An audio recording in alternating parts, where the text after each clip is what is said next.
kita mulai aja seminar pada pagi hari ini. Assalamualaikum warahmatullahi wabarakatuh. Selamat pagi Bapak Ibu, Mas dan Mbak peserta. Selamat datang para peserta webinar apa peran ahli kebumian menghadapi fenomena megatrash pada hari Sabtu 31 Agustus 2024 pukul 10 pagi sampai selesai. Perkenalkan, saya Nabila selaku moderator webinar pada pagi hari ini, dan saya saat ini ditemani oleh tim Geoscience Learning Indonesia dan narasumber. Untuk narasumber pada pagi ini sudah hadir Bapak Eko Teguh Paripurno, yang biasa disebut Bapak ET. Sekilas saya akan membacakan mengenai narasumber webinar pada pagi hari ini. Bapak Eko Teguh Paripurno adalah Direktur Pusat Penelitian Penanggulangan Bencana Universitas Pembangunan Nasional Yogyakarta, menerima penghargaan UN Sasakawa Award for Disaster Reduction pada tanggal 16 Juni 2029 di Jenewa atas pengabdiannya yang luar biasa di bidang pengurangan risiko bencana.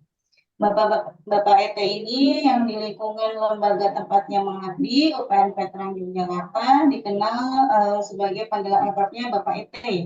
Lahir di Malang pada tanggal 3 Juni tahun 1962. Setelah menyelesaikan SMA di Kota Trenggalek, Jawa Timur, Bapak ET melanjutkan ke jurusan Geologi UPN Veteran Yogyakarta hingga meraih gelar sarjananya pada tahun 1978. Pada tahun 1988 berhasil menyelesaikan jenjang magister Teknik Geologi DTB Bandung dan gelar doktor diraihnya di Universitas Pajajaran pada tahun 2009. Kini Bapak ET dipercaya menjabat sebagai Ketua Pusat Studi Manajemen Bencana Lembaga Penelitian dan Pengabdian Masyarakat atau LPPM UPN Veteran Yogyakarta. Gambaran Bapak ET ini berurusan dengan bencana, khususnya yang berkaitan dengan bencana gunung berapi, membuatnya dijuluki sebagai pemburu bencana alam, maka menjadi semua momen yang patut disyukurinya. Bapak ET yang pada periode Januari 2005 hingga Juli 2007 pernah menjadi konsultan DPR untuk penyusunan UU Penanggulangan Bencana. Ketika pengabdian tulusnya itu memperoleh pengakuan internasional. Mungkin itu sekilas dari histori Bapak ET. Lalu webinar ini akan berlangsung kurang lebih 2 jam dan akan lebih banyak diskusi dan interaksi antara pembicara dan narasumber. Webinar ini mengenai apa peran ahli kebumian menghadapi fenomena megatrash. Nanti lebih akan jelasnya diulas secara detail oleh Bapak ET. Baik, saya akan membicarakan role dari webinar pada pagi hari ini. Webinar, Pak. Bentar ya. Yang pertama, peserta mute voice selama webinar berlangsung. Jika ada pertanyaan, mohon raise hand dulu dan nyalakan kamera atau ditulis di kolom Q&A. Dan narasumber menyelesaikan presentasi terlebih dahulu untuk diadakannya sesi tanya jawab. Mari kita sapa terlebih dahulu. Selamat pagi, Pak. Sehat ya, Pak ya? Pada pagi hari ini ya, Pak. Alhamdulillah. Yo. Untuk mempersingkat waktu, dipersilakan kepada Bapak ET untuk memberikan presentasi. Silakan, Pak. Selamat pagi, Ibu Bapak sekalian. Selamat ketemu dalam diskusi-diskusi Megatrust. Ya, sekarang lagi musim. Hanya mungkin bedanya kalau pagi ini agak diarahkan ke bau peran ahli kebumian itu. Pak, ngajak peran ahli kebumian untuk lebih menikmati, ya, berperan di dalam berurusan dengan fenomena ini. Sehingga karena sulitan nyari judul, udah jadikan judul webinar ya, peran ahli kebumian menghadapi fenomena megatrust ya. Judulnya jadi megatrust dan kita ini bisa jadi para pelaku ahli kebumian gitu.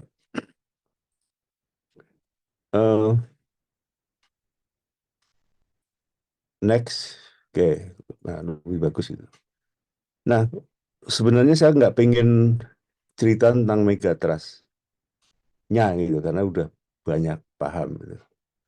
Tapi nanti saya bayangkan kalau slide ini di share, terus tiba-tiba langsung ngomong ke yang urusan dengan kebumiannya kok nggak enak itu, maka ada sedikit obrolan tentang megatrust, sedikit aja itu. Slide berikutnya. Nah, semua kita tahu ya bahwa ada dinamika bumi yang disebutnya sebagai tektonik lempeng, tektonik. Dinamika sejak benua itu satu disebut Pangea dan berkembang jadi saling menjauh menjadi 7 dan masuk lagi beberapa subduksi papasan dengan kecepatan yang berbeda-beda gitu ya.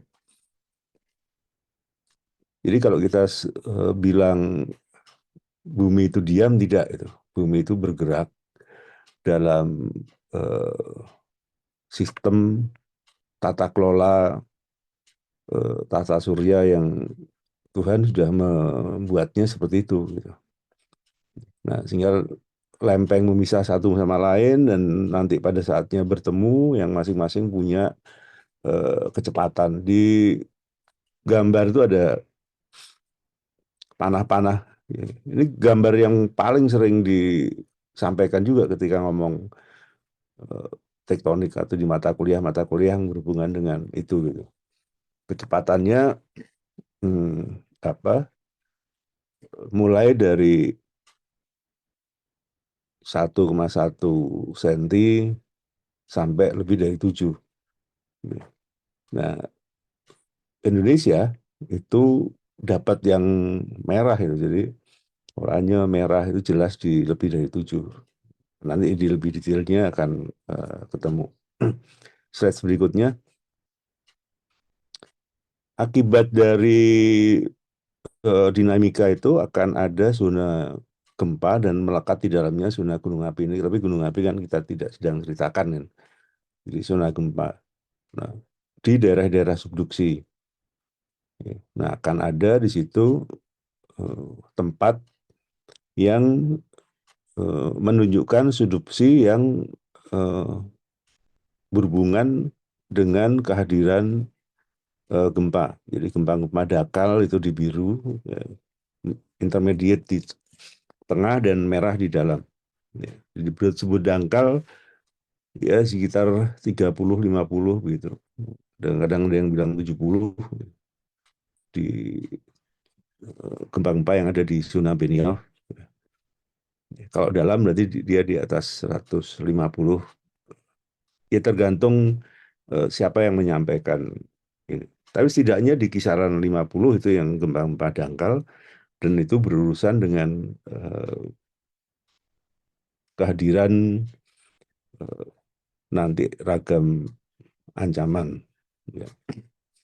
Slide berikutnya. Kalau kita suka ngoprek Google, itu ada wajah kita di sana. Jadi di mana zona-zona subduksi warna biru gelap yang memanjang dari barat Sumatera, selatan Jawa, lantas Busur Banda sampai Halmahera, ya, Maluku dan Halmahera. Nah itulah zona-zona subduksi. Kita tahu bahwa zona-zona itu zona hubungan antara lempeng-lempeng samudra dengan benua yang menyusup dengan kecepatan berbeda-beda. Ya. Slide berikutnya.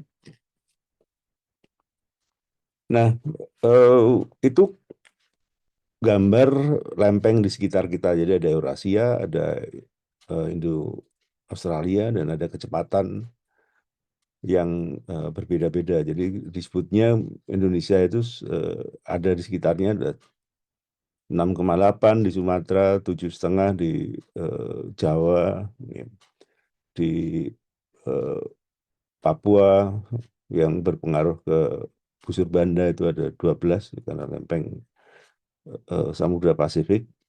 walaupun juga diredam oleh patahan-patahan yang lain di situ. Nah, dinamikanya adalah gitu. Jadi sering, oh ini ada 3 lempeng benua yang berpengaruh ke Indonesia. Itu menjadikan Indonesia itu dinamis. Gitu. Slide berikutnya. Nah, dinamika wajah kita tadi itu ada 6 zona subduksi besar yang dipetakan oleh Pusgen tahun 2017. Ada 13 segmentasi megatrust, ada 295 segmen sesar aktif. Ya. Sesar yang ada dan dalam tanda ditemukan baru karena metode yang dipakai berbeda. Nah, yang menarik adalah nanti di megatrust itu juga punya kecenderungan yang berbeda-beda. Gitu. Jadi ada yang disebut dari kajian itu menjadi diprediksikan. Ya. Ada yang potensinya. Gitu.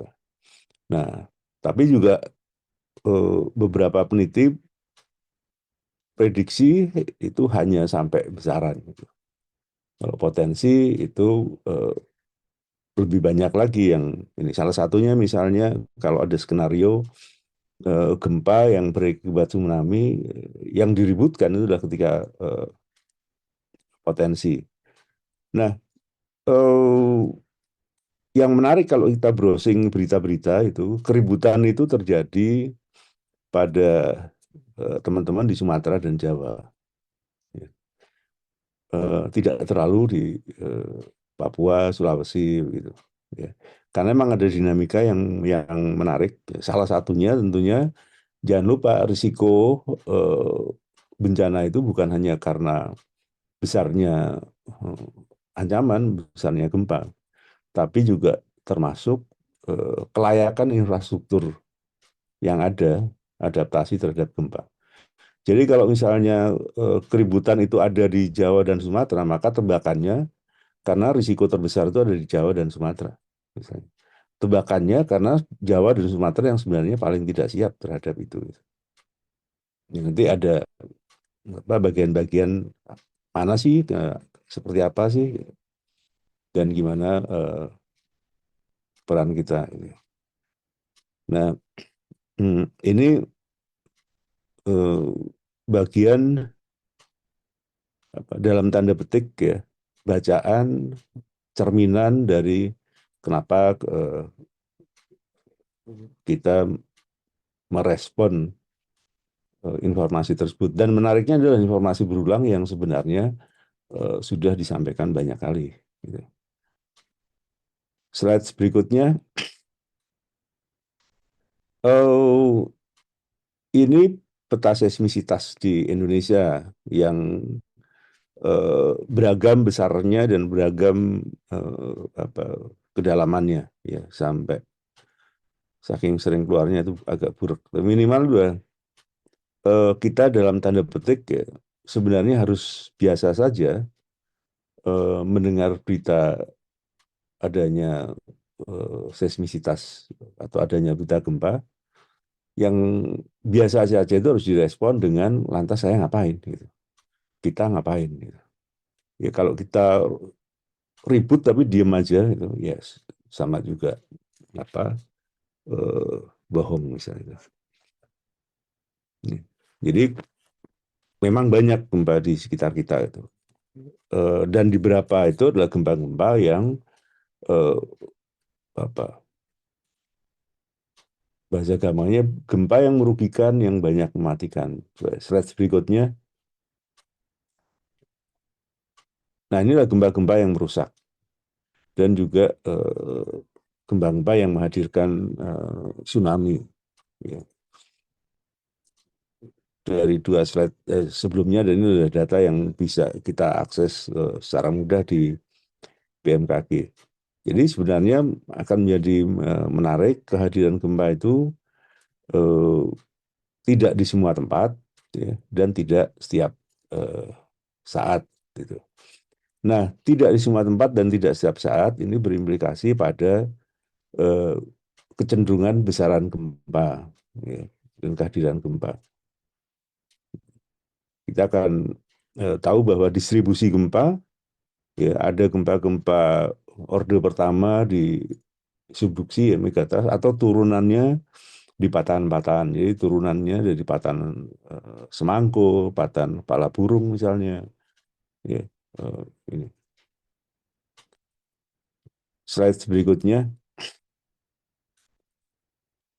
Nah, ada kecepatan yang berbeda atau sama, tapi di sisi lain ada sudut subduksi, ya, sudut penunjaman yang juga berbeda, yang berimplikasi pada pola patahan. Ya, jadi kalau tadi sudut penunjaman, kecepatan penunjamannya sekitar di 6,8 di Sumatera, dan di Jawa itu 7,2 misalnya gitu. Tapi kalau dilihat dari sudut penunjamannya, ya di Sumatera lebih lebih landai, sehingga magnitud gempanya berdasarkan data akan lebih banyak, ya. Rata-rata di atas 8. Ya. Sementara kalau di Jawa di rata-rata 7 karena penunjamannya yang curam. Jadi di penunjaman itu apa, lempeng samudra di dalam zona benioknya itu bersegera menyusup ke apa kedalaman yang lebih cepat karena sudutnya lebih tajam, sehingga yang terjadi bukan gempa-gempa dangkal yang cenderung merusak, tapi lebih ke gempa-gempa dalam, gitu. Dan yang lain adalah subduksi yang miring dan tegak lurus, ya, membandingkan Sumatera dan Jawa. Ini menjadi tren, dan ini juga menjadi landasan bagaimana skenario gempa dan tsunami dibuat oleh BMKG misalnya, ya. Jadi ada worst scenario yang menyatakan kalau gempanya sekian, maka akan ada distribusi rendaman tsunami sampai ketinggian sekian, jauhnya sekian, nanti akan sampai di sana itu. Jadi ini ada apa kerja-kerja tektonik, ya, yang direspon bentuknya gempa, gitu. Slide berikutnya. Nah, tentu banyak definisi yang detail begitu ya. Tapi kalau diterjemahkan dalam pemahaman yang sederhana itu, ya, hiruk pikuk megatrust itu sebenarnya lebih bisa disebut sebagai bidang kontak, ya. Dua lempeng tektonik, ya, yang menyusup dengan yang lainnya. Jadi satu samudra yang menyusup ke benua gitu, sehingga menjadi sumber gempa. Nah, nanti eh, apa gempa itu adalah bentuk rilis, bentuk pelepasan energi yang terkumpul. Jadi ini sebenarnya penerapan uh, hukum kekalahan energi itu, ya. Nah, yang kita cermati adalah yang berada pada kedalaman kurang dari 50 km. Karena semakin dangkal itu semakin berbahaya, makin berisiko gitu. Nah, karena di dalam ruang dan waktunya itu berbeda-beda pelepasan energinya gitu, maka ada seismic gap, ada tempat-tempat di zona tektonik aktif pada jalur sumber gempa tadi nggak mengalami gempa kuat gitu, sehingga ada eh, rentang waktu, ya, pada zona tentu yang lama, bisa puluhan sampai ratusan tahun. Semakin lama itu semakin berbahaya. Oh, jadi kalau gitu ada gas gap seismik yang muncul kalau lama gempa nggak rilis, itu lebih berbahaya. Walaupun nanti juga ada apa teori lagi gitu, bahwa boleh jadi di tempat yang jarang rilisnya, jarang gempanya itu ada yang apa pemunculannya dalam bentuk mikro tremor yang dalam tanda petik ya tidak terlalu tercatat dengan baik misalnya. Ini bacaannya. Jadi kalau gitu ya megatrust adalah fenomena di jalur penunjaman itu, dan seismik juga fenomena di jalur penunjaman ketika titik-titik tersebut lama nggak rilis. Itu di dua hal yang kita diskusikan di perkara sumber gempa, titiknya di mana, itu menjadi jelas. Berikutnya, nah gempa dan tsunami karena sebagian besar diskusinya itu pada kalau ada gempa nanti eh, akan ada tsunami yang besar gitu. Nah, di hubungan gempa dan tsunami itu ada sistem peringatannya. Sampai sekarang nggak ada atau belum ada kapan gempa itu ada. Misalnya. Senin Pon jam 10 akan ada gempa misalnya. Nggak ada peringatan itu. Peringatan sebelumnya itu nggak ada. Jadi bahasa peringatan gempa itu, sistem peringatan ya, dini gempa itu belum ada. Yang ada adalah sistem peringatan dini tsunami-nya. Ya, ini adalah standar yang ada tentang rantai sistem peringatan dini tsunami. Ya. Jadi eh, pemegang mandatnya BMKG. Nah, eh, kalau dulu berdasarkan pengamatan, pemantauan, gitu. Nah sekarang banyak metode yang dipakai itu. Pertama modeling, dan yang kedua adalah dengan artificial intelligence. Semua sama sebenarnya adalah dari data yang sudah ada, itu membuat keputusan apakah gempa yang barusan terjadi itu berpotensi tsunami. Nah, kalau dulu dipikir oleh sedikit orang gitu, membutuhkan waktu pengambilan keputusan yang lama dalam hitungan menit, sehingga memotong eh, apa goal time itu banyak. Karena di satu titik goal time-nya bisa 20, bisa 15, bisa 10 gitu. Nah, kalau untuk mikirnya udah 5 menit, itu bisa tinggal separuh waktu. Nah, karena itu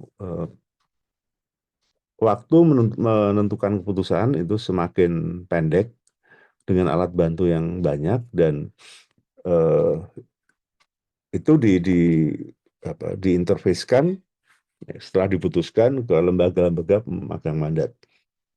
Ada BNPB dengan jajaran di bawahnya, bawah dalam tanda petik TNI, Polri, dan media, yang juga disalurkan ke berbagai sistem peringatan yang sudah dikelola oleh lembaga-lembaga yang lain. Ya, ada BPT, ada BUI, ada eh, Kominfo, ya,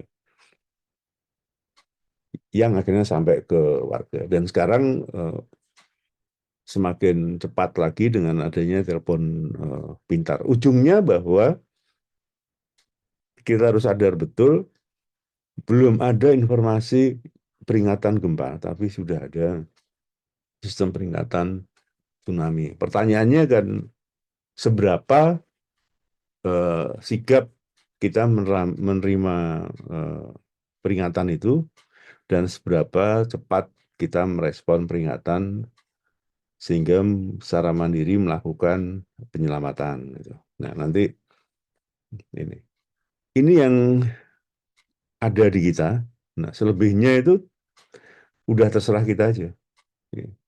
Sistem peringatan yang ada, pemerintah itu membuat seperti ini, para pihak pemilik mandat itu membuat seperti itu.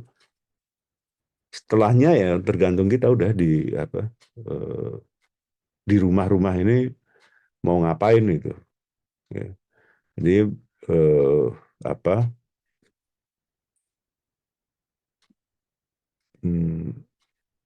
sangat tergantung dari bagaimana kita merespon peringatan itu. Ya. Nanti ada bacaan kok di eh, diskusi berikutnya tidak dibahas ini adalah apa sih kapasitas kerentanan dan macam-macam sehingga di satu tempat responnya baik, di satu tempat responnya lemah. Slide berikutnya. Nah, masuk sebenarnya ke topik yang mau kita obrolkan lebih lanjut gitu. Kalau fenomena itu gitu, yang sudah ada itu akibatnya apa ya? Akibatnya adalah kehadiran ancaman bencana kolateral. Ancaman bencana kolateral itulah atau collateral hazard itu adalah bencana turunan akibat eh, main hazard. Jadi pokoknya utamanya itu gempa. Sering dibilang gempa itu nggak membunuh, gitu. Tapi kolateralnya itu yang perlu diurus, gitu.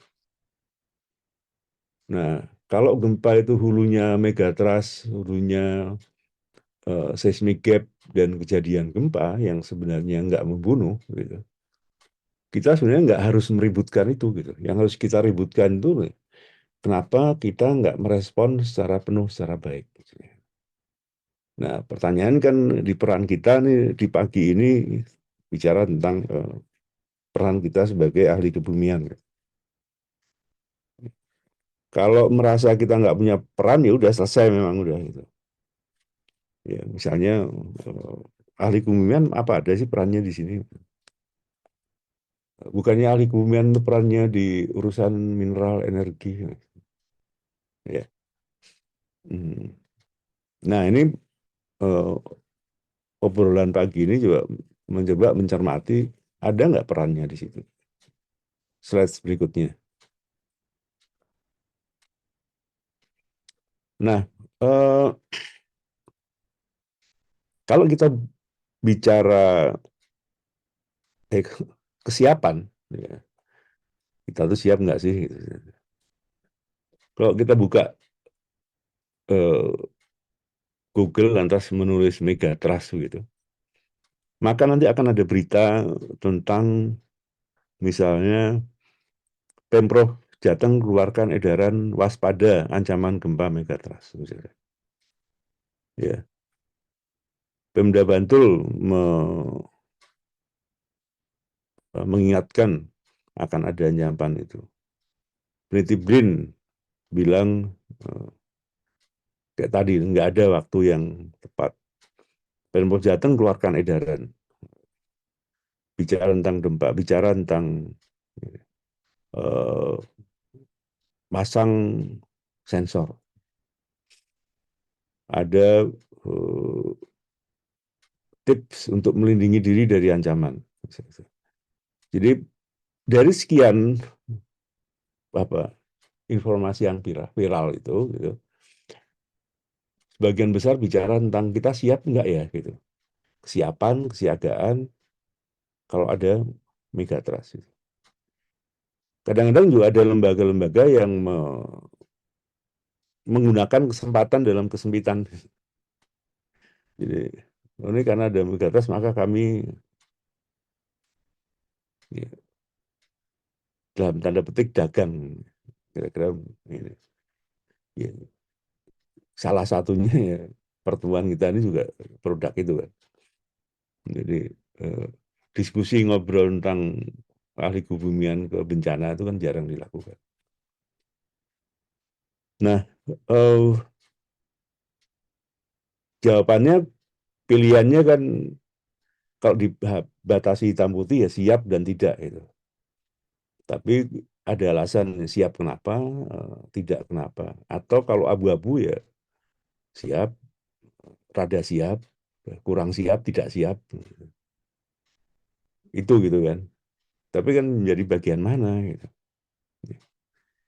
Kesiapan. Nah, biasanya kalau kita browsing yang dibangun, image yang dibangun kita siapan itu lah siap siaga. Kalau ada itu kita menyelamatkan diri kita. Ini. dari mulai tas misalnya, ya, sampai latihan monggo. Tapi sebenarnya cukup, ada yang lain nggak? Yuk kita lanjutkan lagi ke slide berikutnya. Nah, yang kadang-kadang lupa itu bahwa ada siklus penanggulangan bencana. Ya. Jadi yang isinya di dalam, kalau menurut Undang-Undang 24 2007 itu, mulai dari perencanaan pembangunan, pencegahan, mitigasi, siapsiagaan, penanganan darurat, rehabilitasi, rekonstruksi, itu adalah penanggulangan bencana yang tentu dalam tanda petik yang perlu dilakukan, dilampaui. Jangan sampai kejebak yang namanya kesiapan itu hanya kesiapsiagaan tanpa melakukan upaya-upaya mitigasi tidak, pencegahan tidak, perencanaan bangunan tidak. Terus nanti bilang pencegahan, memang kita bisa mencegah adanya gempa. Bukannya itu dengan cara berdoa saja. Nah, tadi di awal, di bagian ini tuh,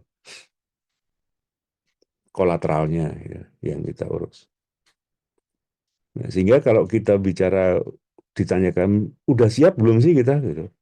Ya pertanyaannya, apakah kita sudah secara sistematis melakukan upaya-upaya mengurangi risiko ya, akibat gempa dan ancaman kolateralnya? Apa kita dalam perencanaan pembangunan itu sudah berpikir bahwa akan ada eh, apa, aktivitas yang disebabkan oleh megatrust yang ada kolateralnya?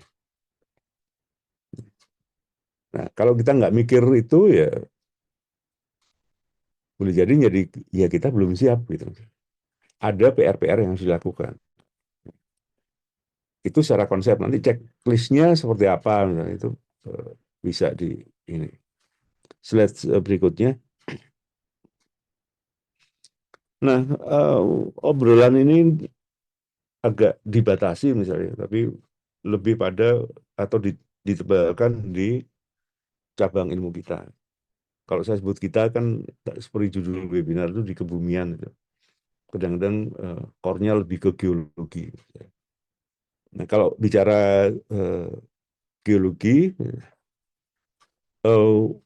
ada ilmu-ilmu atau ilmu pengetahuan ya, paleontologi, stratigrafi, struktur geologi, geomorfologi, stratigrafi, petrologi, tektonik, limnologi, vulkanologi, stratigrafi, sejarah geologi, speleologi, hidrogeologi, sedimentologi, dan lainnya.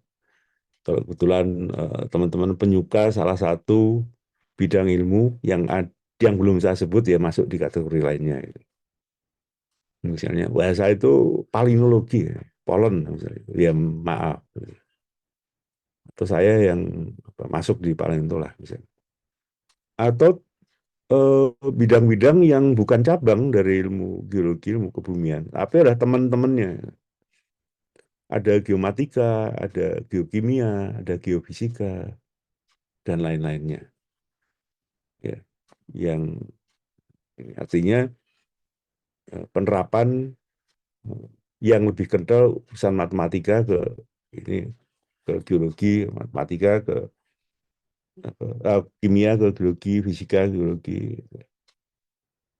Nah, lantas bagaimana kita menerapkan itu gitu? Dan nanti tentunya praktisnya kapan? Kalau enggak praktisnya ya kita bisa runut satu-satu. Untuk mencegah gimana, untuk mitigasi gimana, misalnya. Tapi nanti kita pendekatan yang tanda petik lebih sederhana aja. Ya. Menerapkannya kalau eh, menjadi ruang ilmu pengetahuan yang dalam tanda petik ya sesungguhnya itu ada di dalam mata kuliah ya, atau bidang pembelajaran tentang kebencanaan geologi. Ini kalau di UPN ada mata kuliahnya. Atau mitigasi bencana geologi, atau manajemen bencana geologi. Ada geologi teknik, ada geologi terapan, dan yang lainnya. Yang lebih rinci misalnya ya eh, manajemen bencana tektonogenik ya, yang dekat dengan, atau klimatogenik yang misalnya dengan eh, klimat gitu. Atau lebih rincinya lagi misalnya entah kuliah tentang analisis kerentanan geologi. Yang lebih ini lagi ada, tapi itu kan nanti kalau kita mau mau belajar serius sekolah gitu ya. Kalau di dalam obrolan webinar tuh ya setidaknya ini kita bisa itu melakukan peran bidang kesehariannya mungkin di yang lain, tapi kita bisa melakukan sebagai geologi dalam tanda petik umum aja itu bisa. Kita ingatkan kalau di eh, pengelompokan itu kan bisa dilihat pada kecenderungan. Jadi berapa tahun lalu geologi itu dikelompokkan jadi tiga aja. Geologi eh, yang berurusan dengan ekstraksi, yang berurusan dengan mitigasi, dan berurusan dengan konservasi. Ya, itu 5 tahun yang lalu lah, 5-6 tahun yang lalu. Lantas eh, sejak itu ada perubahan. Bidang-bidang ilmu geologi itu bisa atau diurus untuk kebutuhan-kebutuhan energi, ya, gitu ya.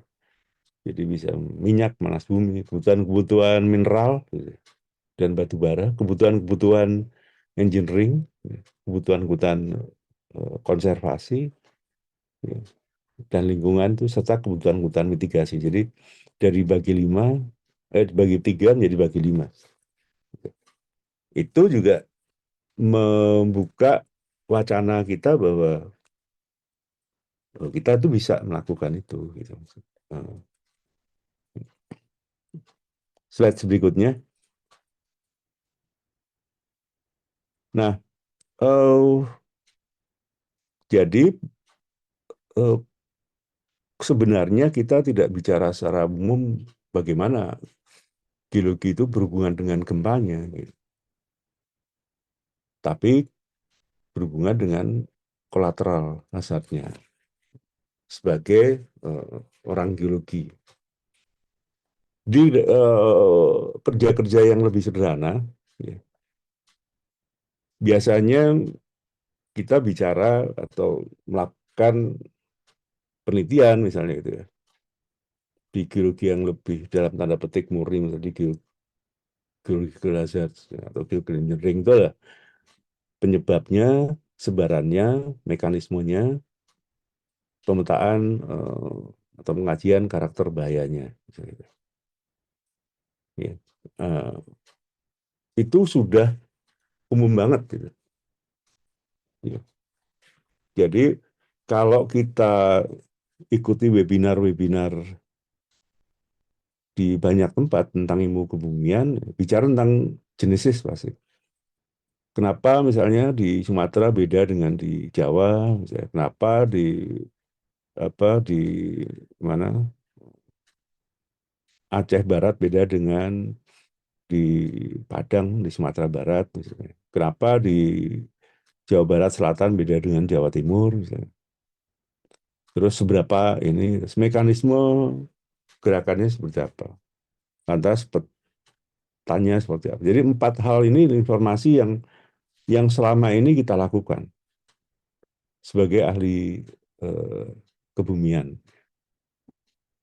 Saya menyampaikan apa di pertemuan siang ini itu selesai lah, itu nggak usah di kenapa di sana lebih gini, kenapa di sana. Jadi sama kalau diskusi ini bagaimana hubungan hubungan struktur geologi dengan mineralisasi, ya, misalnya gitu. Kayak di sekolahan gitu lah, penelitian di kampus. Bagaimana hubungan apa struktur geologi dengan tingkat kematangan batu bara. Gimana hubungan stratigrafi dengan kehadiran atau ke kerawanan apa gerakan massa. Jadi eh, yang bicara tentang penyebab, sebaran, mekanisme dan karakter bahaya itu tidak didiskusikan di sini gitu. Nah, eh, tambahannya kita bisa melakukan apa? Ya. Peta di oh ya, yang paling umum dari gempa itu adalah hadirnya getaran gitu kan dan amplifikasi penguatannya. Nah, di 1, 2, 3, 4 itu udah kita bisa lihat bahwa sebaran getarannya itu ada disajikan di peta sebelah kiri. Jadi contohnya saya melihat di Bantul. Jadi ada sebaran bahaya dengan tingkat bahayanya, penyebabnya jelas ada eh, opak yang itu muncul hasilnya. Salah satu contohnya ya gempa Jogja kemarin di 2006, rontok, itu juga ada di tempat lain gitu. Nah, bacaan atau yang lebih rinci kita bisa memetakan sebenarnya faktor perusaknya apa gitu, yang bisa dijawab lagi. Ya. Karena ternyata di kawasan rawan gempa itu tidak semuanya luluh lantaknya itu sama gitu. Nah, salah satu yang bisa kita lakukan adalah melakukan pemetaan dan diseminasi informasi rinci tentang sistem kekar dan jenis tanah batuannya.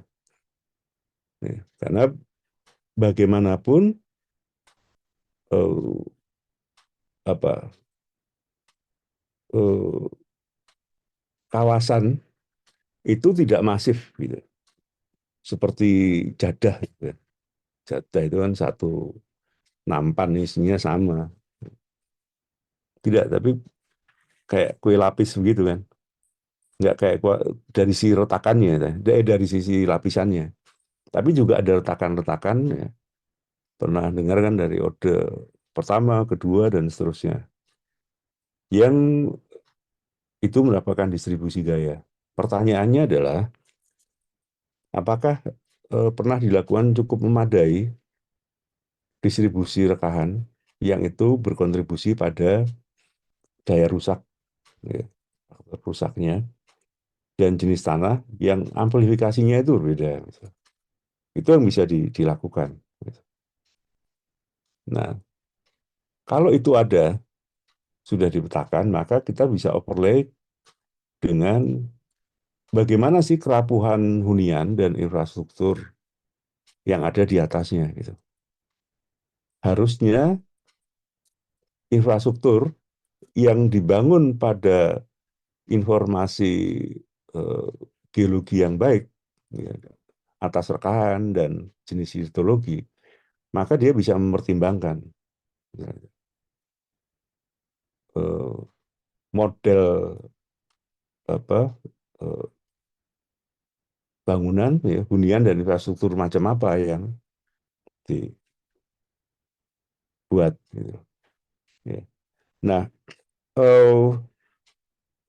di getaran dan amplifikasi itu nggak ada sistem peringatan, jadi sih nggak dibahas. Ini yang akan dibahas yang merah-merah ini. Lantas elemen risiko dan konsekuensinya apa? Kalau di overlay maka akan ketahuan mana rumah yang akan rusak lebih parah dibanding yang lain. Parahnya itu bisa karena slip, ya, patahannya itu, atau karena amplifikasinya ya, lebih kuat dari yang lain. Gitu. Jadi getaran di satu sisi dan eh, memotong bangunan di sisi lain itu. Nah, kalau itu data itu ada, maka seharusnya sudah ada rencana retrofitting, penguatan pada infrastruktur. Jadi jangan berhenti pada keributan tentang gempa, tapi tidak melakukan apa-apa, tidak melakukan pemetaan apa-apa. Gitu. untuk kasus kota-kota besar kayak Jakarta aja misalnya. Ya. Nah, ketika ada getaran, ya, bangunan itu sebenarnya kualitasnya seberapa sih? Kenapa di situ saya sebut misalnya diseminasi informasi. Ya. Bicara tentang diseminasi informasi kerapuhan hunian itu. Karena boleh jadi kita tinggal di satu apartemen, satu hunian vertikal, kita nggak tahu status bangunan ini kayak apa. Ya. Nah, padahal itu yang harusnya didiseminasikan. Sehingga, oh saya itu tinggal di bangunan yang punya kerawanannya, kerapuhannya tinggi dibanding gedung yang sana. Sewa gedung itu bukan karena keindahannya, ya, AC-nya dingin atau tidak itu, tapi sebenarnya itu rapuh apa enggak, ya, di sana. Kalau ada kerapuhan di gedung-gedung, ya terutama di kota-kota besar ya, di gedung vertikal itu, rencana melakukan retrofittingnya seperti apa? Kapan dilakukan? Bukan sebaliknya gitu. Informasi gedung itu ditutup serapat-rapatnya sehingga nggak ada boleh orang tahu. Ya. Dan boleh jadi ya ini yang terjadi kalau di antara teman-teman yang sekarang hadir ini ada yang tinggal di Jakarta, ada tinggal di hunian vertikal, coba tanya ke pengelola. Saya pengen tahu kualitas gedung ini seperti apa sih? Uji kelayakan, ya, kerapuhannya itu seperti apa? Boleh jadi nggak akan diberi atau nggak akan ada itu barangnya. Lantas ada persiapan atau rencana retrofittingnya kayak apa?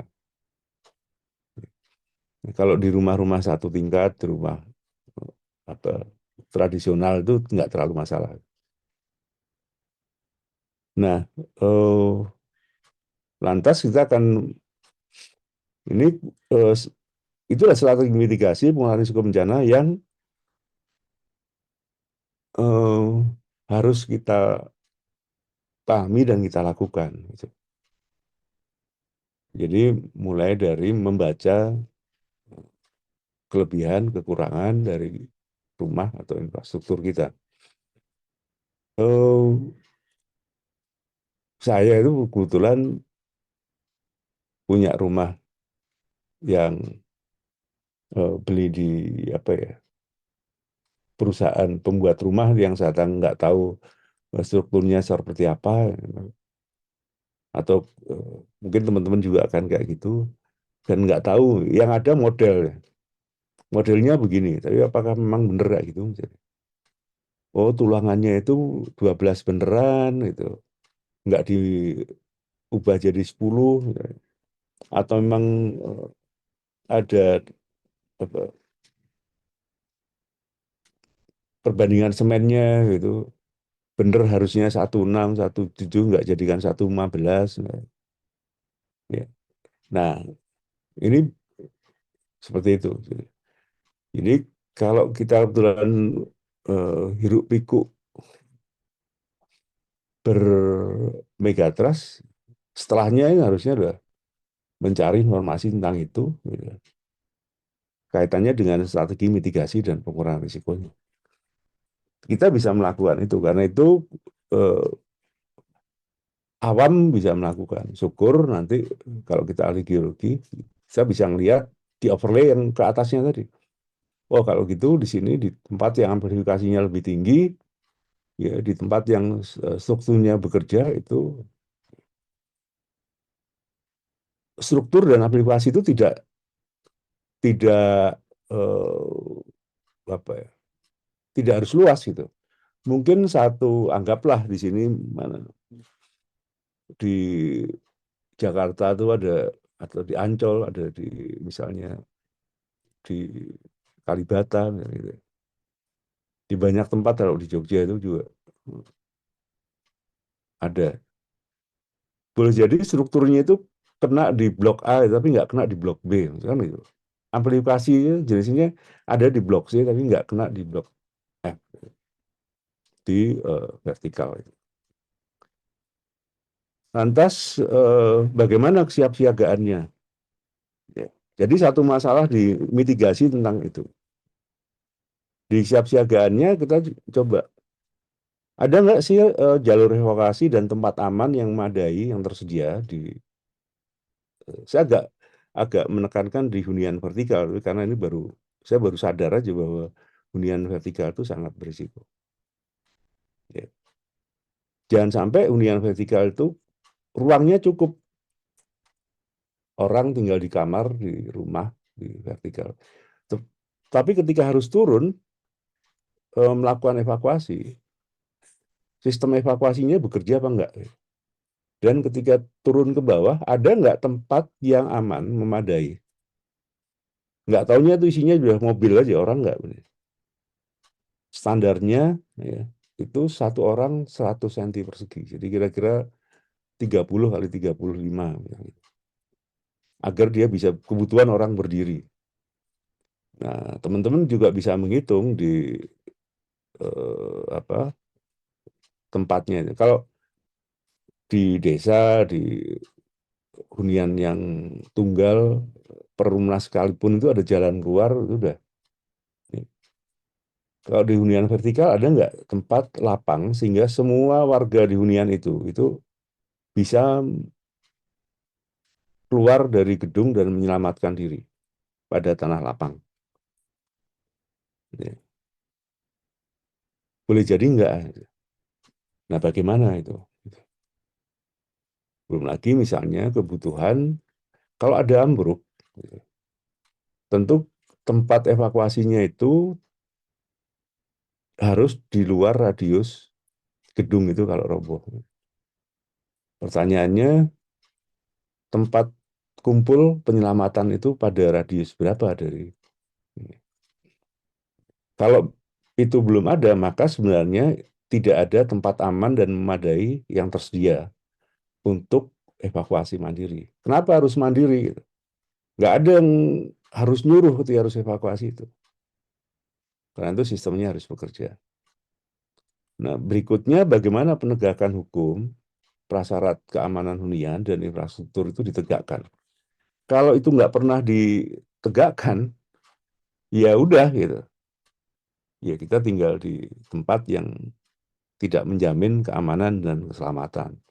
Sebagai pemerintah daerah, sebagai kayak gitu itu, atau pemerintah itu lupa eh, apa eh, pembukaan undang-undang dasar ya, bahwa negara itu menjamin ya,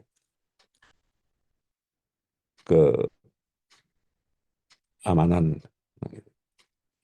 Jadi kesiapsiagaan itu harus dilakukan dengan banyak cara. Lainnya ya penegakan hukum itu. Gitu. Yes. Di bawah saya ambil foto, banyak foto ya di Google itu.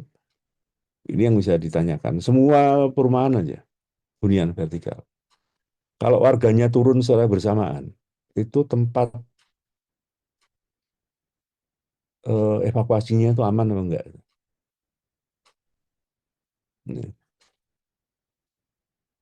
Jadi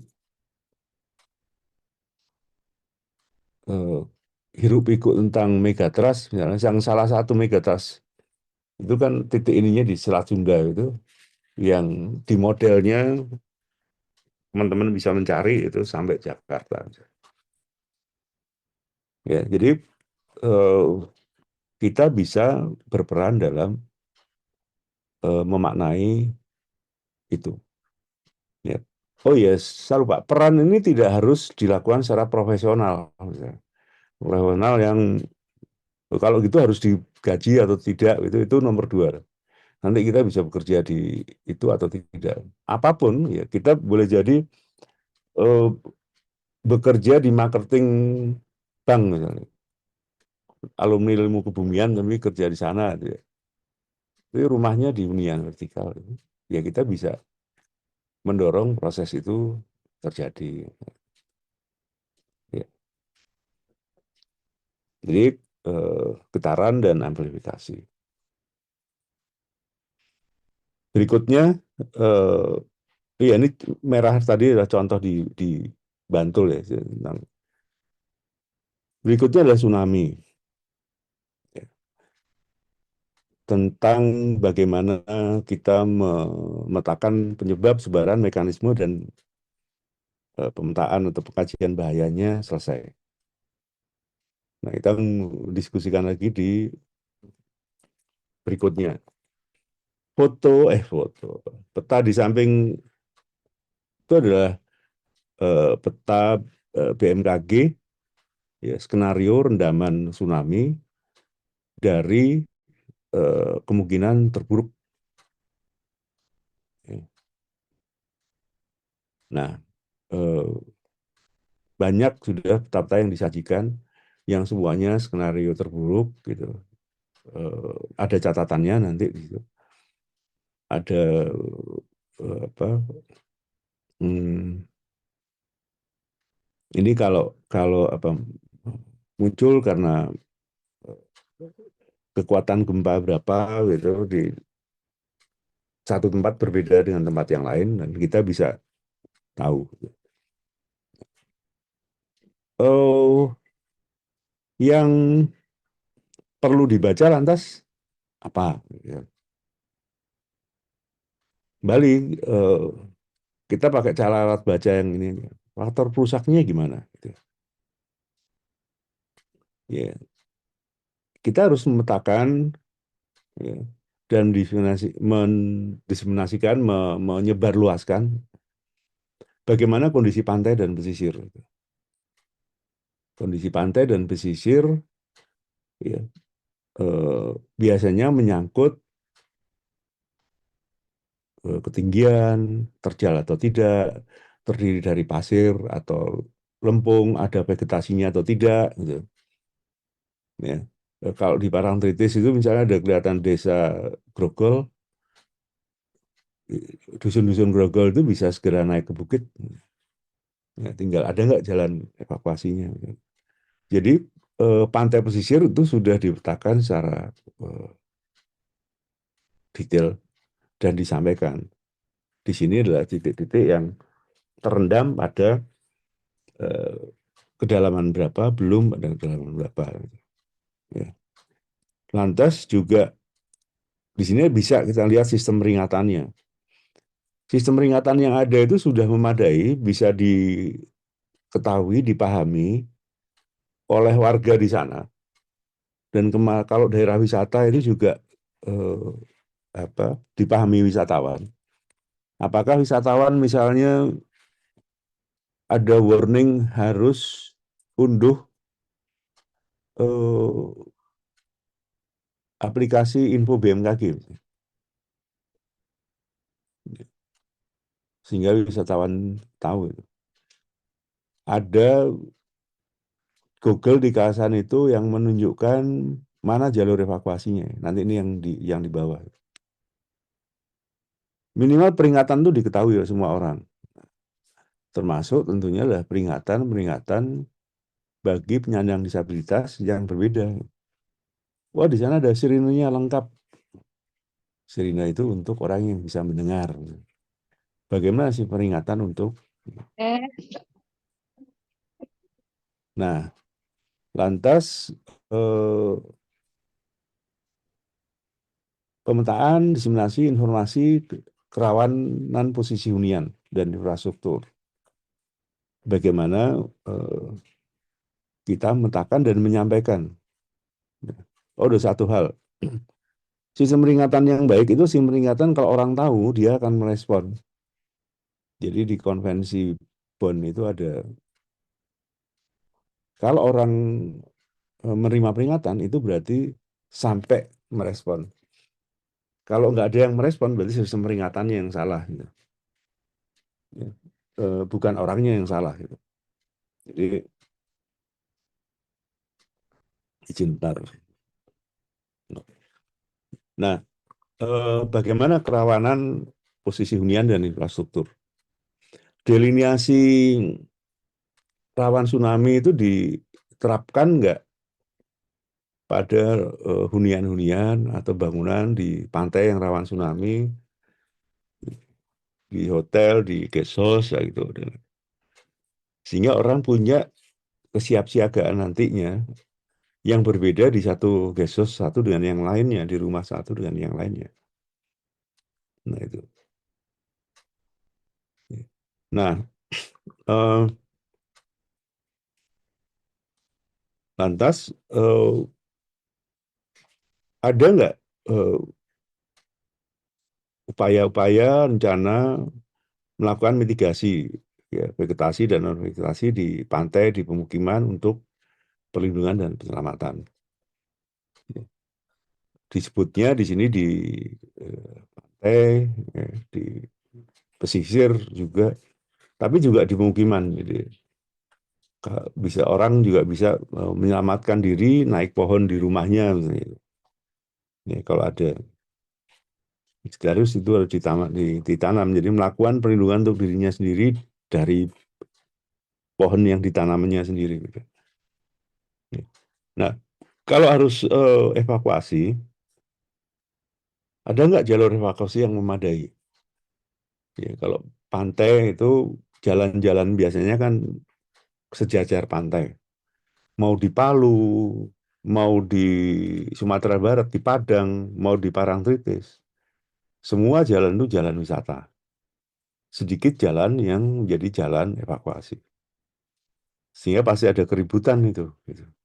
Nah, di sini memastikan jalur evakuasi itu ada, bekerja, dan sistem evakuasi mandiri itu bekerja, dan ada tempat pengungsian, itu menjadi eh, kewajiban. Dalam menyediakan, ya, membuat jalur mapping, memilih, itu ahli kebumian adalah jagonya kan. Oh jangan di sini, itu belakangnya itu ada tebing. Oh jangan di sini, ini lerengnya itu agak sama dengan kemiringan lapisan dan ini lempung gitu. Kalau beban orang nanti bisa dinaikin, luncur. Oh jangan di sini, ini seperti itu. Ada pilihan-pilihan yang bisa dilakukan atau perlakuan-perlakuan yang bisa dilakukan, ya, di dalam melakukan ini, eh, bangun kesiapsiagaan. Ya. Nah, jadi dengan demikian, ya, ketika kita merespon tsunami, yang perlu dilakukan adalah dalam jangka pendek bangun kesiapsiagaannya seperti apa, ya, pelatihan-pelatihan seperti apa, lantas membuat tempat-tempat evakuasi jalan itu seperti apa. Dan kalau melakukan mitigasi juga eh, bentuk rencananya itu kayak apa. Nah, nanti eh, itu berujung tentunya sampai pada, oh kita tuh bisa loh melakukan ini. Kalau sampai memilih tempat, ya, membuat tracing yang aman di litologi yang berbeda itu kita nggak merasa bisa, nah, terus apa yang bisa kita lakukan itu? Ya, itu kan ilmu paling sederhana dari geologi gitu kan. Jadi memetakan delineasi, ya. Oh ternyata tempat saya ini sama di Aceh ya. Kalau ini foto ini udah di sekitarnya habis itu, nah sekarang udah tumbuh pemukiman lagi. Gitu. Itu berarti ada bagian penegakan hukum yang ada. Saya cerita Parangtritis itu karena ada gambar yang menunjukkan betapa banyaknya. Kira-kira kalau peaknya Parangtritis pengunjungnya berapa, paling rata-rata berapa, sedikitnya berapa, jalur evakuasi dari pesisir ke pantai ke tempat aman itu cukup nggak ya? Kira-kira kalau ada itu berapa persen dari wisatawan tuh yang mati. Karena berebut naik nggak bisa. Atau sebelumnya berapa dari wisatawan tuh yang mendengar, mengetahui eh, peringatan dan merespon.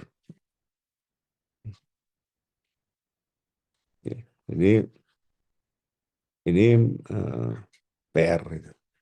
Slide berikutnya,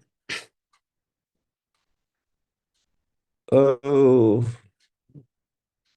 ancaman kolateral berikutnya yang ini baru ngetop setelah Palu itu adalah likuifaksi. Jadi informasi-informasi likuifaksi itu baru. Jadi setelah Petobo kena, gitu, kayak gitu. Banyak penelitian yang dilakukan, banyak bacaan tentang gimana penyebabnya, sebarannya, mekanismenya. Ya. Nah, prinsipnya bahwa likuifaksi itu ada kalau ada daerah, wilayah yang jenuh air, eh, cenderung lepas, jadi aluvial, koluvial, yang jenuh air. Mulai dari nggak harus rawa, tapi misalnya dia sumurnya dangkal, dan itu adalah ilmu yang pasti teman-teman pahami kan, bagi ahli kebumian. Nah, lantas eh, gimana gitu? Ya kita perlu penataan yang lebih rinci gitu. Kiri itu adalah eh, peta tampilan dalam skala kecil yang menunjukkan di bagian selatan itu tingkat bahayanya tinggi, di utara rendah, tapi sezona itu gitu. Nah, artinya dengan begitu perlu pemetaan dan diseminasi informasi yang lebih rinci. Likuifaksi itu akan tergantung pada sistem kekar dan jenis tanah batuannya. Mana yang lebih eh, dipengaruhi oleh gerakan itu, yang dikoyak sehingga daya dukung itu hilang. Gitu. Nah, karena itu pemetaan tentang jenis beban dalam bentuk hunian dan infrastruktur itu penting, yang nanti di overlay. Ya, di overlay maka akan ketemu bahwa rumahnya siapa ini itu lebih berisiko dibanding yang lain. Nah, sehingga harus ngapain? Gitu. Oh, harus memastikan jalur evakuasi dan tempat pemukiman bagi teman-teman kita yang ada di risiko likuifaksi.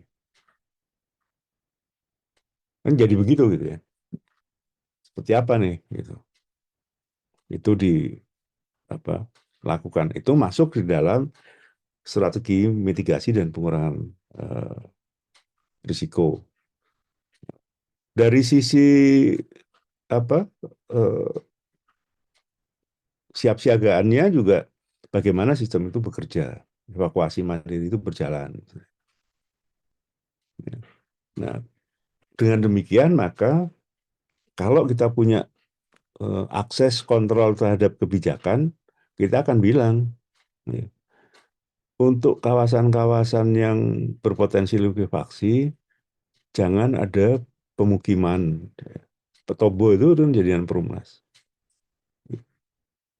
Di eh, koran berita satu, gambar di bawah kanan ini, ya, sayangnya nggak disebutkan lokasi di mana foto itu. Ini menarik. Ya. Jadi likuifaksi itu hadir mengisi jalan. Ya. Jadi apa muncul. Boleh jadi ini juga di bagian Petobo juga itu. Tapi ada terjadi di Bantul ketika gempa 2006, apa terisi sawahnya, terisi ininya. Jadi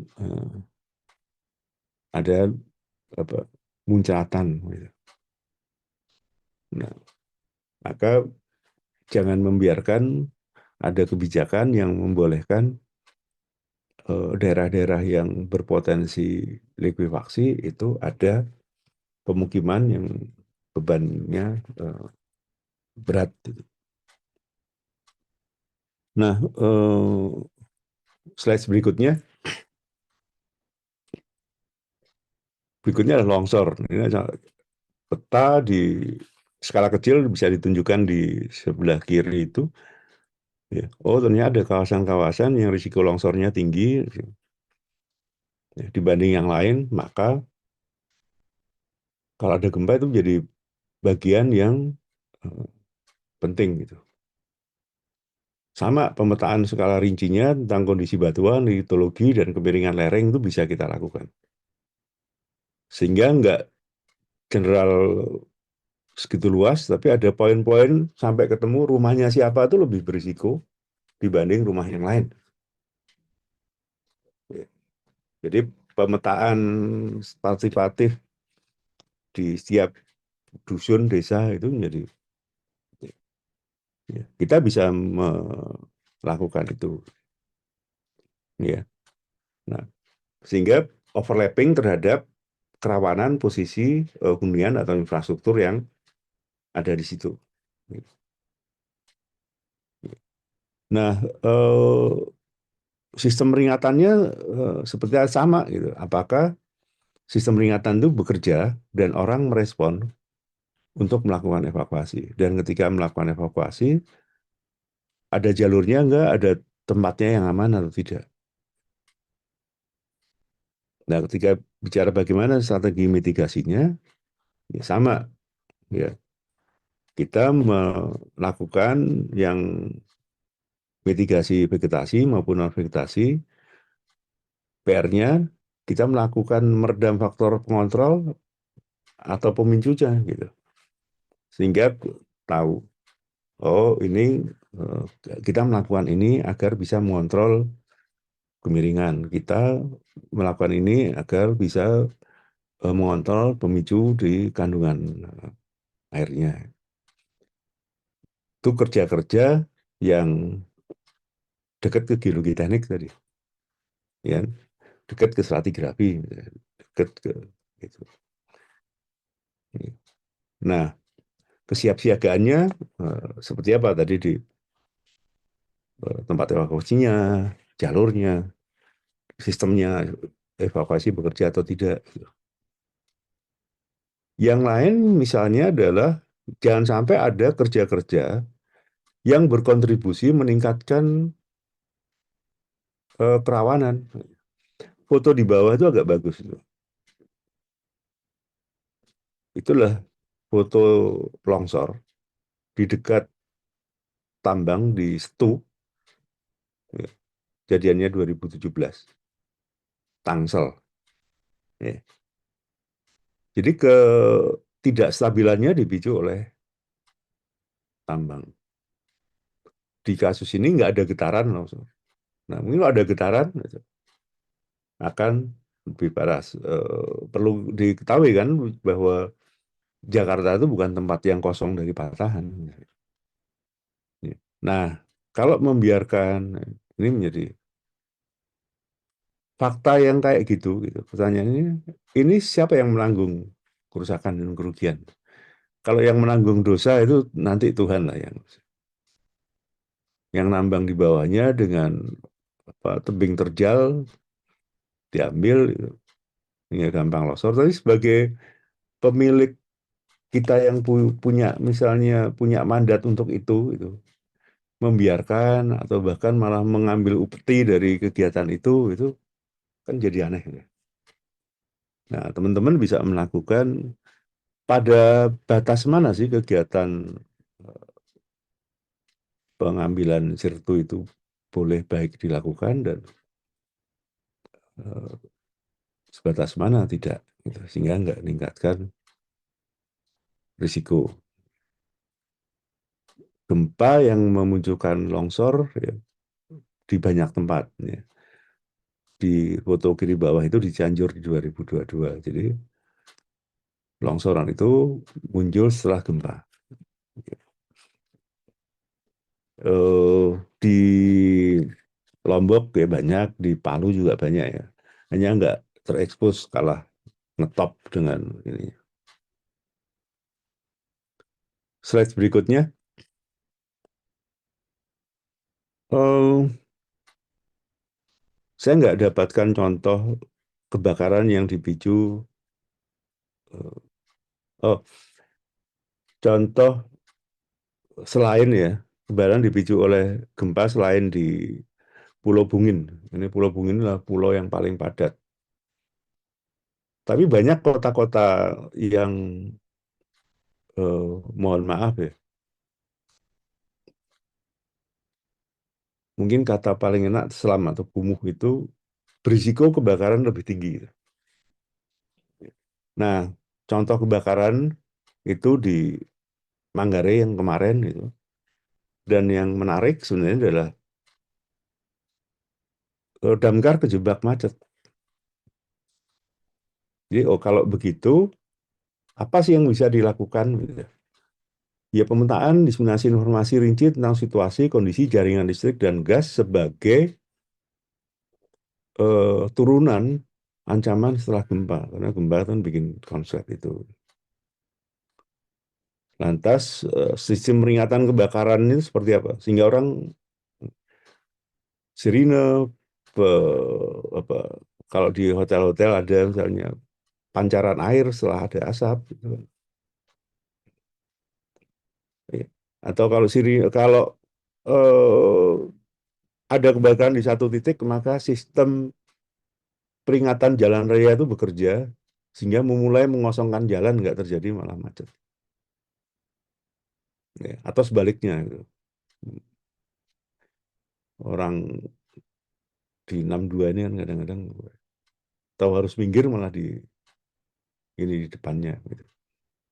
Atau ini yang apa memetakan ya. Jadi bagaimana posisi kerawanan hunian terhadap sistem peredaman kebakaran itu. Lantas ada jalur pemadaman dan sistem hidran. Artinya pemadaman boleh jadi tidak harus eh, branwirnya yang ada misalnya. Bagaimana dengan mekanisme eh, branwir skala kecil kalau di Jogja pernah ada organisasi lembaga warga yang dalam tanda petik membuat branwir swadaya begitu skala kecil, isinya adalah bak penampung,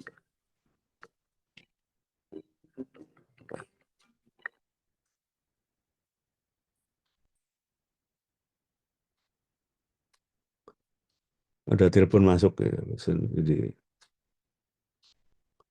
eh, gambarnya nggak hilang ya. Yang saya lanjut, jadi di Badran itu warga bisa dalam tanda petik menyelesaikan masalah.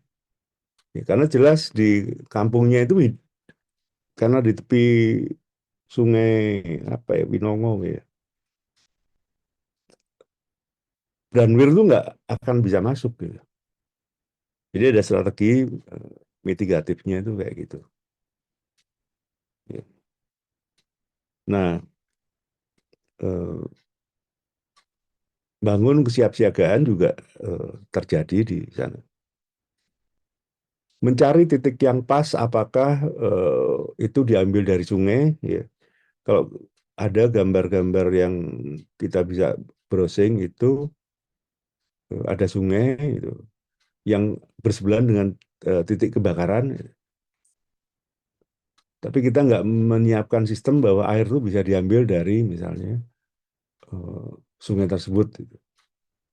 Tentu tidak semuanya nanti bisa karena eh, ujungnya sebenarnya lah pada kita membangun kesiapannya seperti apa di dalam. kolateral seperti ini. Masuk di yang lain urusan penegakan hukum, kebijakan, ya, yang kadang-kadang kita permisif, misalnya menggunakan listrik daya nyantol itu masih boleh, nggak ada hukumnya. Jadi ini yang perlu didorongkan. Slide berikutnya. Nah, eh, kita bisa mendorong melakukan advokasi penyesuaian rencana pembangunan. Boleh jadi kita yang ahli geologi itu tinggal di satu tempat di tingkat desa, kelurahan, kecamatan itu, yang mencoba membantu mendorong proses, ayo dianggarkan secara proporsional urusan-urusan yang berbasis mitigasi bencana, pengurangan risiko bencana. Gitu. Ya. Kalau eh, kajian di desa, di kabupaten, kota itu menunjukkan ancaman-ancaman, ya. Dan kalau di konteks ini mega trust itu kolateralnya gempa, longsor, likuifaksi, tsunami, ya jangan hanya berteriak aja gitu wah ini gimana kita harus siap, tapi aksinya itu nggak ada. Salah satu aksi adalah membuat perencanaan bangunan seperti tadi di siklus penanggulangan bencana itu. Penanggulangan bencana dimulai dari perencanaan bangunan. Ya, baru bagaimana mencegah mitigasi. Nah, kerja-kerja yang disampaikan banyak mitigasi. Pencegahan salah satunya seperti apa ya? Oh tadi kalau eh, ada hijauan yang banyak di pantai yang harusnya bisa melindungi kita habisi, yaitu jadi kerja-kerja yang berlawanan dengan upaya pencegahan.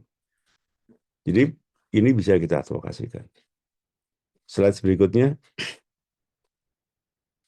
sebagai penutup, slide berikutnya, ajakan saya, mari kita mulai berperan pada kerja kemanusiaan dan penanggulangan bencana atau manajemen bencana. Ya, lakukan aja apa yang bisa kita lakukan, ya sendiri maupun bareng-bareng. Tadi yang saya ceritakan itu bisa lakukan sendiri, bisa lakukan bareng-bareng. Kalau sendiri minimal di rumah kita sendiri, gitu. Di RT kita, di RW kita. Gitu. Jangan kita membiarkan setiap kesempatan untuk berperan itu terlewat begitu aja. Ya. Jadi seolah-olah kalau kita ingin selamat tapi kita nggak ngapa-ngapain. Di sampingnya ini ada gambar yang agak-agak cocok tapi beda konteks gitu. Pingin sukses tapi bodoh dan malas tuman. Pingin selamat tapi nggak mau ngapa-ngapain gitu. Atau sebenarnya kita bisa loh gitu. Tapi nggak pengen bersedekah pengetahuan untuk melakukan itu. Kalau itu bukan kebetulan mendapat kita bisa kebetulan di tadi contohnya kita bekerja di bank mungkin, kita bekerja di mana. Jadi bisa loh gitu. Slide berikutnya, ini udah. Nah, terima kasih. Semoga Tuhan memberkati pertemuan ini. Itu di samping ini ada iklan. Eh, Selain saya di pusat studi juga di program Magister Manajemen Bencana.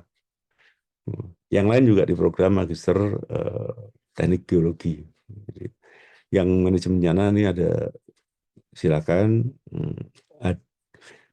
hadir setiap semester itu bukaan atas kita bisa mendiskusikan ini program lintas bidang. Jadi geologi juga bisa masuk, bidang ilmu yang lain bisa masuk. Ada jadwal tesnya apa, materinya kuliah apa gitu. Ini yang reguler. Gitu. Ada yang program riset, kalau berminat nanti saya kirimin tempat belajar bersama lah gitu-gitu kira-kira ya untuk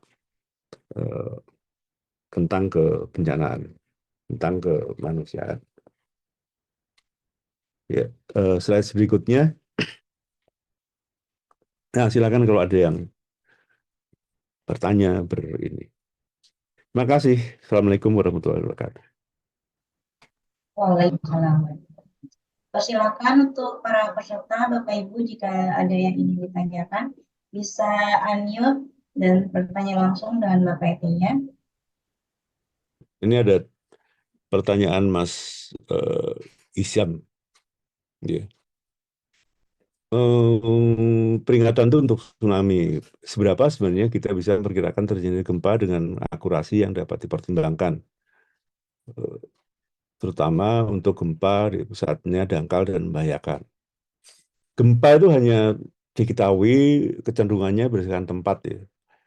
Jadi megatrust itu sebagai sumber utamanya terdistribusi ke dalam patahan-patahan besar sampai kecil begitu di mikrostrukturnya, yang tuh nanti hasilnya dari gede sampai ke tremor yang mendorong amplifikasi gitu. Tapi bicara tentang waktunya kapan, itu belum ada yang dirilis dan diakui gitu ya.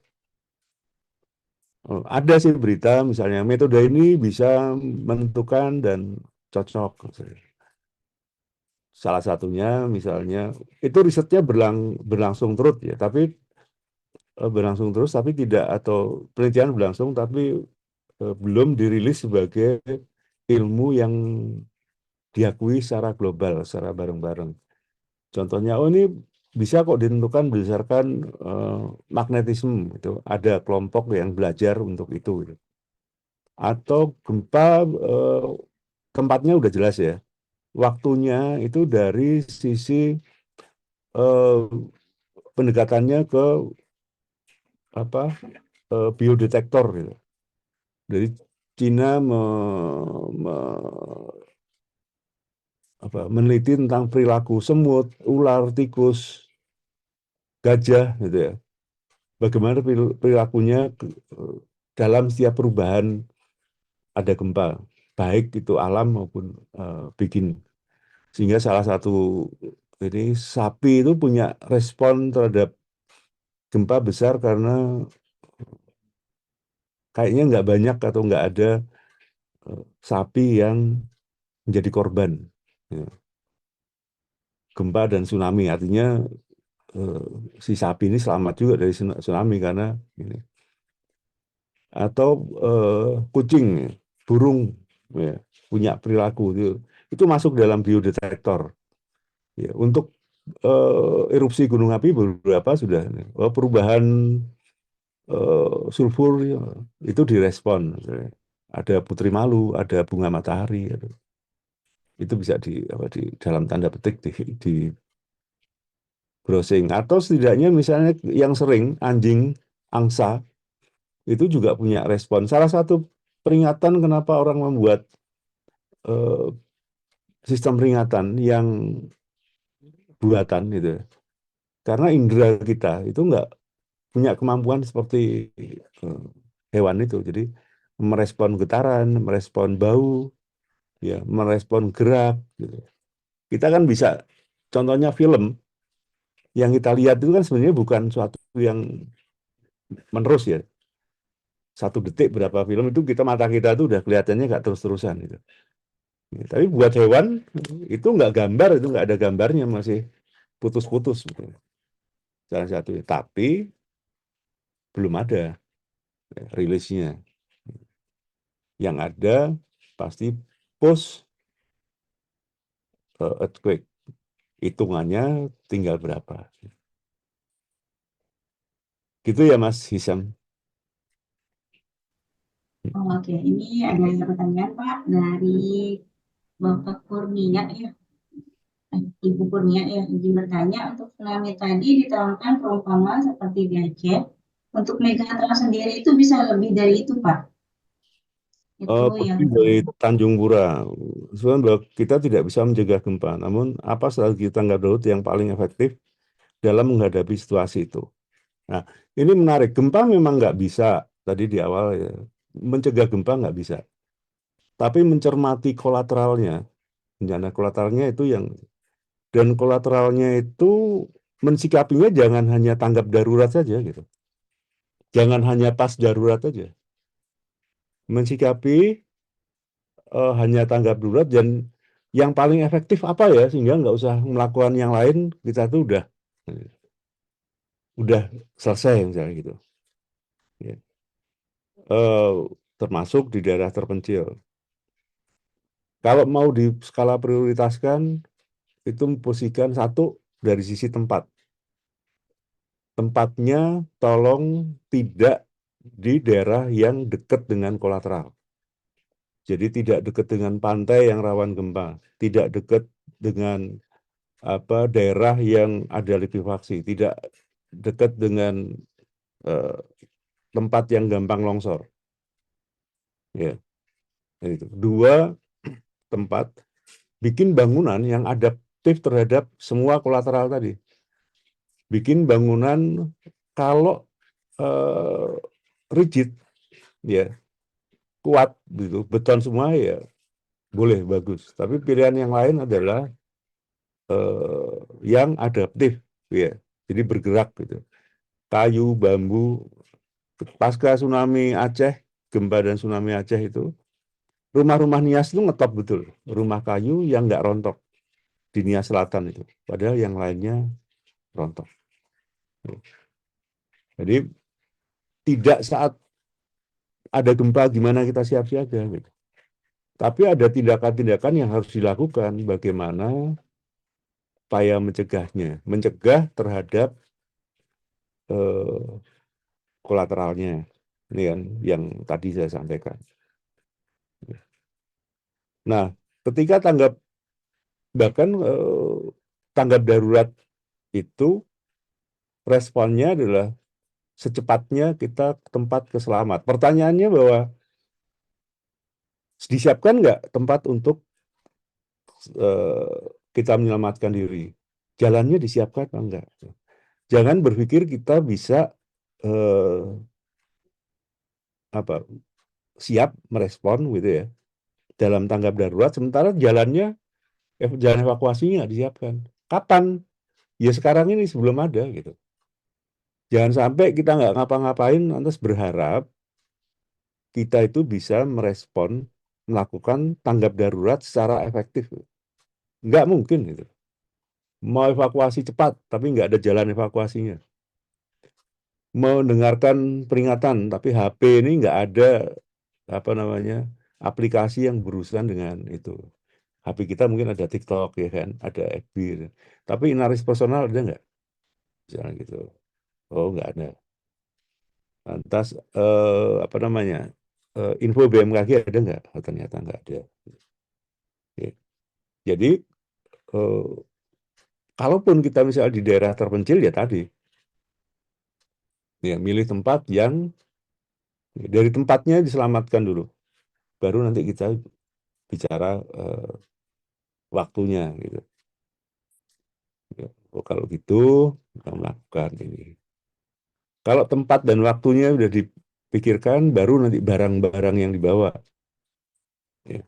Nah, barang-barang dibawa banyak udah ceritanya. Nah, ahli geologi itu membantu, ya, atau ahli kebumian yang lain, membantu memilihkan tempatnya, membantu mendeskripsikan karakter bahayanya. Gitu. Ya. Dan itu dilakukan sekarang, gitu. Nggak nunggu daruratnya nanti. Nanti kalau udah darurat, ya, ada misalnya membantu mencari titik eh, penyediaan air tuh bisa. Ya. Jebakan Batman-nya itu, kalau yang saya tangkap dari banyak cerita itu, kita pengen kiat instan yang kalau ada megatrust kita selamat, walaupun nggak ngapa-ngapain. Gitu. Nah ini yang jadi masalah itu. Ya harus ada upaya ngapa-ngapain. Ya. Sama dengan kita berpikir nggak pernah latihan main bola, kalau pertandingan menang. Nah, itu kan ya. Jadi saya nggak pengen meledek dengan cara itu, tapi fakta kita kadang nggak gitu. Gimana ya saya bisa menang pertandingan tapi nggak usah latihan. Ya, gitu Mbak eh, Mas Putu. Hmm.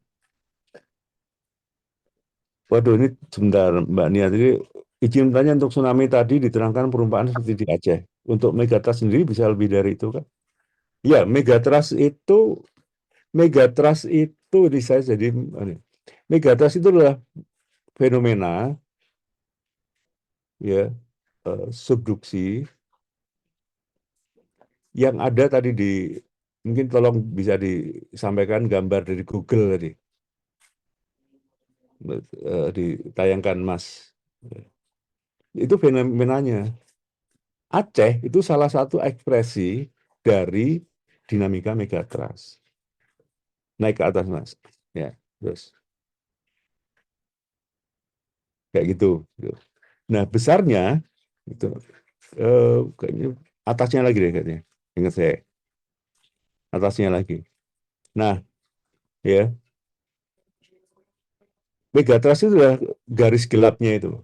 Slide berikutnya, ekspresinya adalah jalur merah itu. Ya.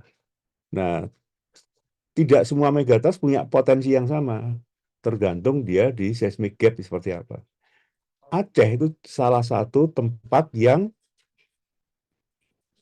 terjadi pelepasan airnya dirilis itu, yang 9, berapa. Gitu. Nah, tadi saya sampaikan di Sumatera itu cenderung ke 8 berapa, kejadian yang sudah terjadi ya. Di Jawa itu cenderung 7 berapa. Bilang potensi, gitu.